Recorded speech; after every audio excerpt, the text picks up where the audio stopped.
Good morning, everybody. Welcome to my channel. It's Michelle. Okay, I am totally psyched this morning. We are on day 4, guys. 1, 2, 3, 4, and I am doing fabulous. So it's now 11:35 a.m. my time. My fast ended at 11 a.m. I have not eaten yet. Proud to say that now, every day, we got one of these in, and not to mention one of these coming out. I have never used the bathroom so many times in one day as I'm doing right now with this water 16 to 8 fasting diet.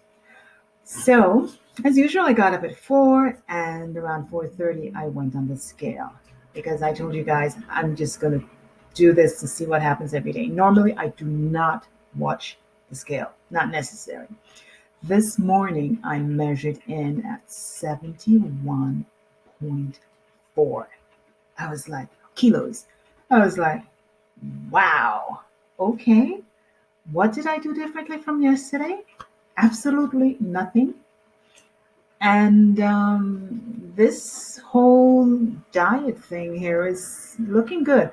And you know what's funny though, on a different note, guys, I haven't had any, I haven't broken the fast, so I haven't had breakfast as yet.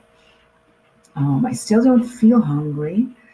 And the funny thing is, when I drink, it really fills you up.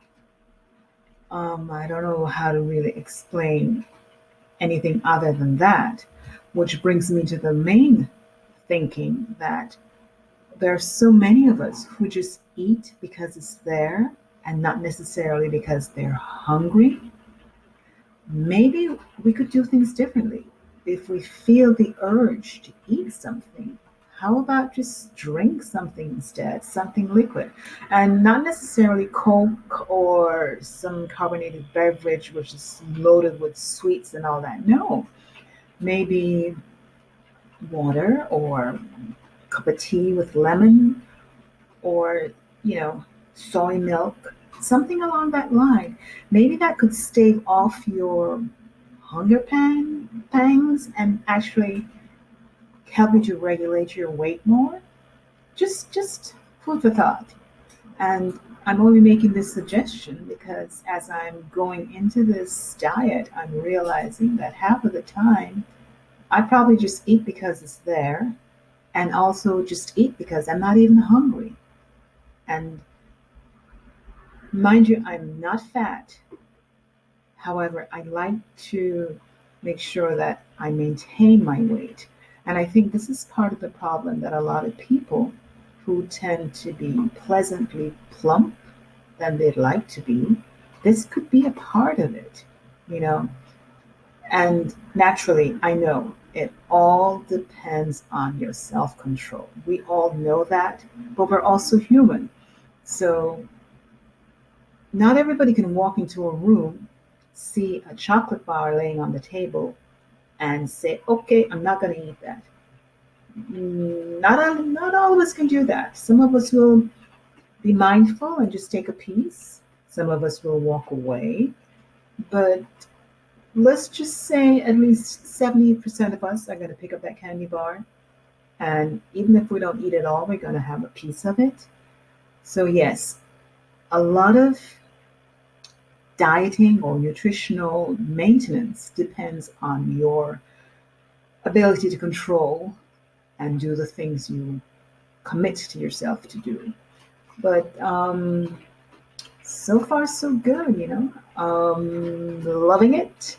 And I'm wondering at the end of the 7 days how much kilos or kilograms, whatever, grams am I going to lose? It's going to be noticeable. And will I make this a part of my lifestyle, my nutritional lifestyle? Um, I also find that even though I'm allowed to eat between 11 and 7 each day, when I eat at 11 or 12, and by the time it comes around to the last meal, I really am full, which tells me that if you eat at a particular time, within 4 to 6 hours, there is no need to eat again. So you really can achieve the weight maintenance that you're looking out for if you just pay attention to the needs of your body and what it's telling you. This is turning out to be a very, very interesting experience for me. So if anybody out there in cyber who has done this diet, and how, I would love to hear your feedback, how it has worked for you, not worked for you, and even after the fact, how is it going for you? Did it find that you were able to cultivate eating and drinking habits that help you, along the rest of your lifestyle for nutritional eating maintenance? So that's it for me, guys. It's coming on to noon, so I'm going to break my fast and have lunch. I have no idea what I'm going to have today. And I will see you tomorrow. Thanks as always for being here. Have a fabulous day. Bye.